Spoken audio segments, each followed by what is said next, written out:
For this video, we're going to be cleaning surgical instruments. So my surgical instruments, I have a major spay pack here, and they have been soaking in just clean cold water for a few minutes after surgery. We just like to prevent any blood or tissue from adhering to the instruments. So while those are just finishing their soak, I'm going to go ahead and get my surgical instrument detergent prepared. So I'm just going to go ahead and turn my water on here. So we use a surgical cleaner and lubricant that is specifically made for cleaning surgical instruments. It is a neutral pH, which makes it safe to use on the instruments. And it's very important to make sure that you do go by manufacturer's recommendations for cleaning. So the recommendation is 1 ounce per solution for 1 gallon of water. And since this is the only pack we're cleaning today, we're just going to go ahead and just use 1 ounce. So add that to our water.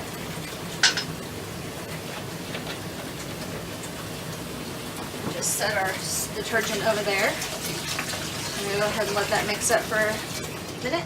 Alright, now that I have my detergent mixed with my water and it is ready to go, we're going to go ahead and just transfer my instruments from the water into the water with the detergent.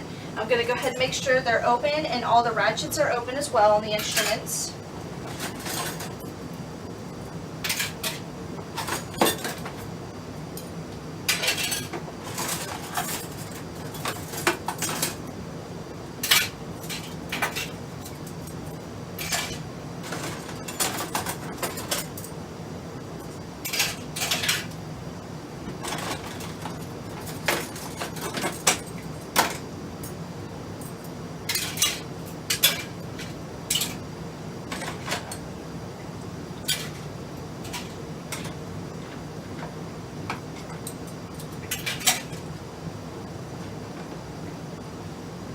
So now that I have all of my instruments from my water into my water with detergent, we're going to go ahead and start cleaning them.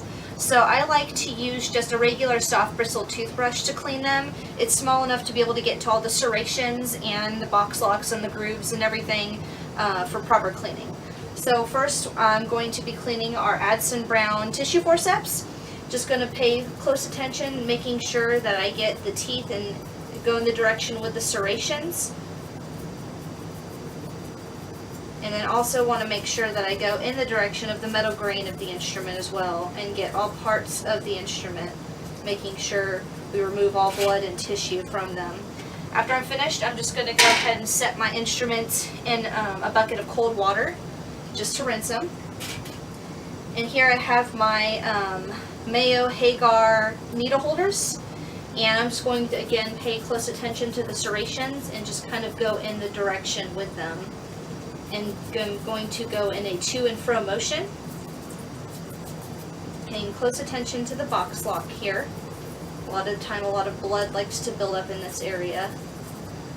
And we're going to work our way to the shaft in the direction of the metal grain.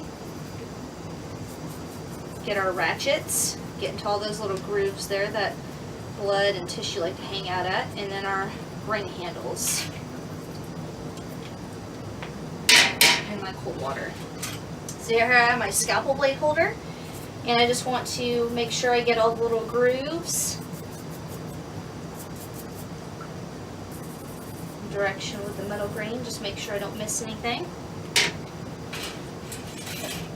And then here I have our straight Kelly hemostats, our hemostatic forceps, and I'm just going to go in the direction with the serrations on the tips here.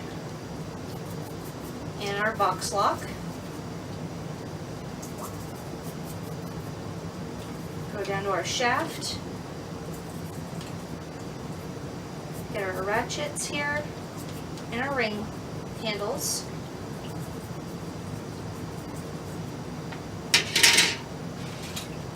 I've got my sharp scissors, straight scissors.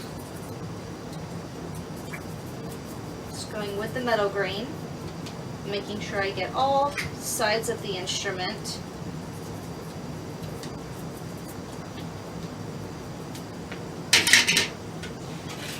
And then another pair of our straight Kelly hemostatic forceps, getting all those serrations.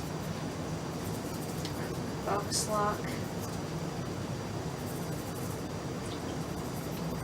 Our shaft. Our ratchet. And our ring handle here.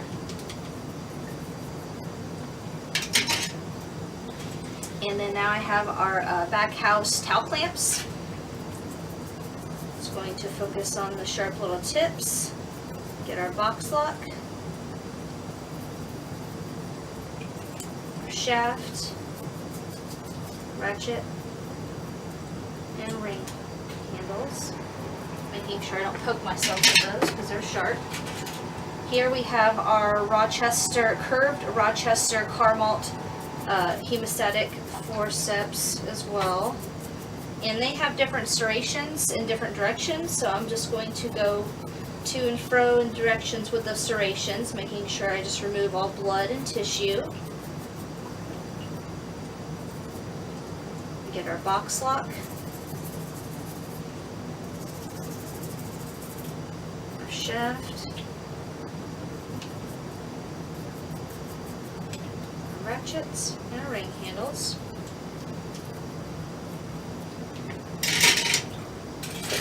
And then here I have my snook or my spay hook. Just going to make sure I really get in that hook part. Up and down, to and fro motion with the metal grain. And then here we have our curved halted mosquito hemostatic forceps. And we're really just going to pay attention to getting these little serrations and our box locks, because these tend to harbor a lot of blood and tissue. Our shaft, ratchets, ring handles, and have another back house towel clamp here.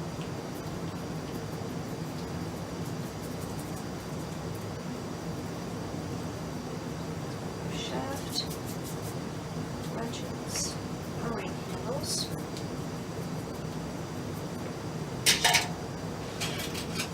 And then I have our curved Metzenbaum dissecting scissors.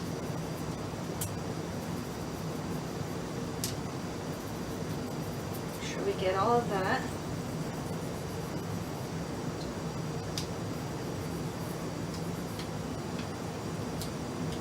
Ring handles.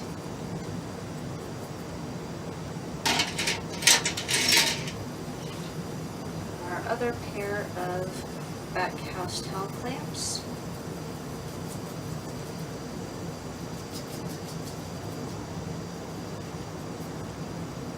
Ratchet and ring handles.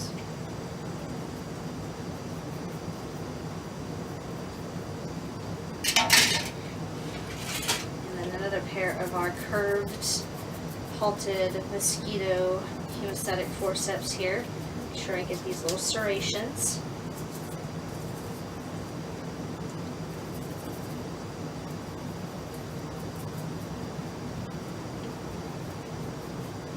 Ratchet.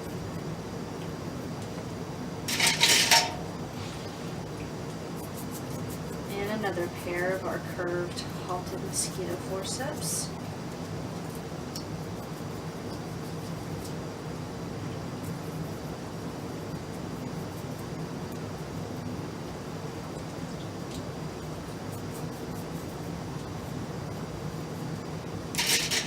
Now I have our straight Mayo dissecting scissors. It's going to go in the direction of the metal grain on these guys.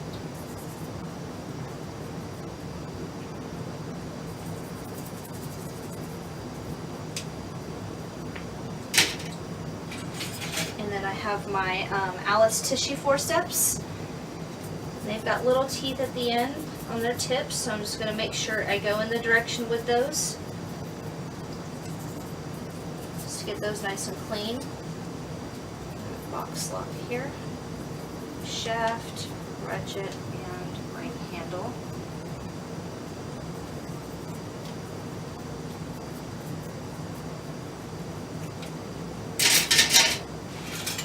another pair of our curved Rochester Carmel hemostats.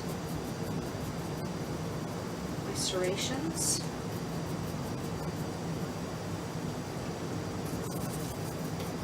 Box lock. My shaft, ratchet, and handle.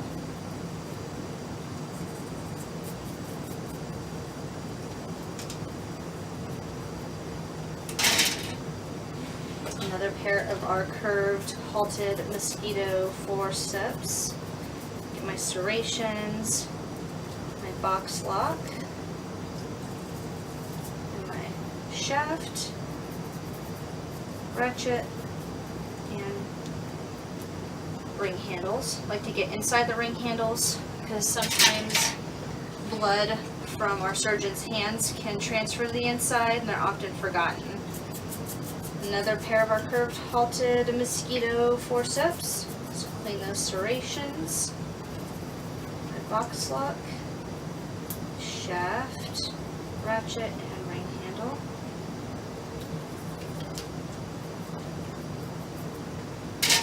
And then last, I have another pair of our back house towel clamps.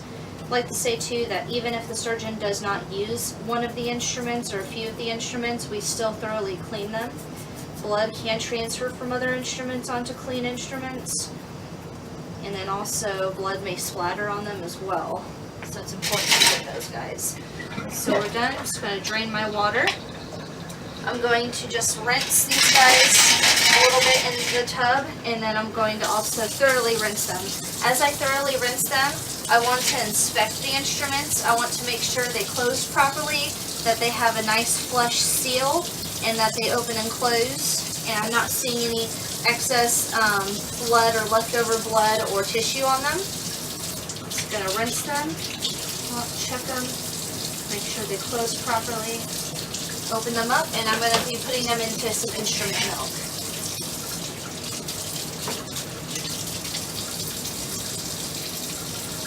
Looking for a nice tight seal and no gaps.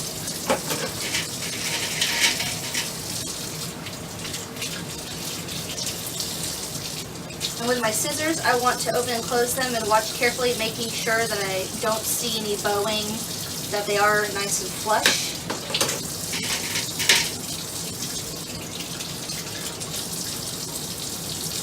I'm not seeing any tissue or blood on them.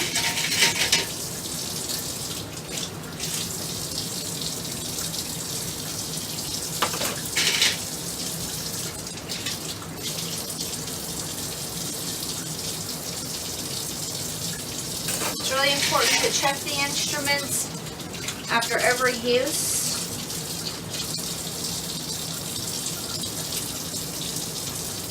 If one of them were to be defective, we would replace it immediately. And better for us to check that now than have the surgeon find out during surgery.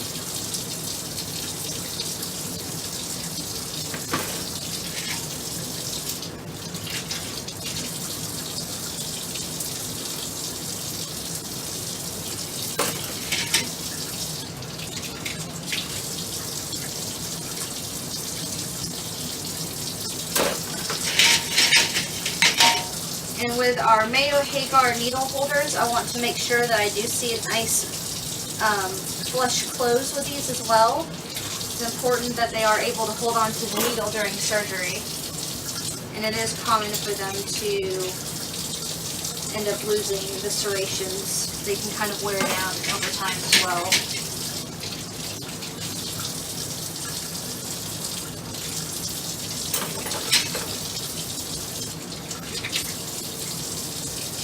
With my tissue forceps, I want to make sure that they have a nice flush close.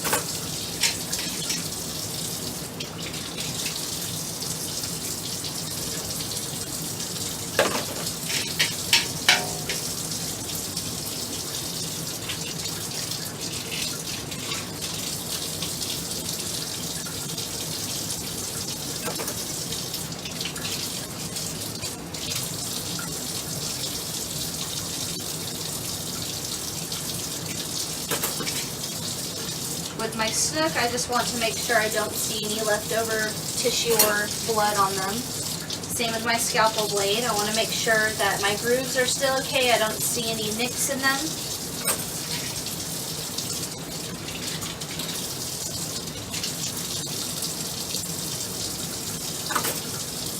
So now that we are done rinsing our instruments, they're going to soak in the instrument milk for about 10 minutes, which is recommended by the manufacturer. And then after that, we'll come back and lay them out to dry. So our instruments have been soaking in the instrument milk for about 10 minutes, which is recommended by the manufacturer. So now what we're going to go ahead and do is just pull them out and lay them out carefully to dry. So as we're pulling them out of the instrument milk, we want to be careful not to poke, since we can't see, since the instrument milk is opaque. So I'm just going to pull out, and I'm just going to kind of shake excess milk off of them as well, and just lay them out to dry.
Alright, so I just checked the instrument milk, and there are no more instruments in there. So we're just now going to let our instruments air dry, and then once they're air dried, they'll be ready to be put into a pack and wrapped and steam autoclaved for surgical use.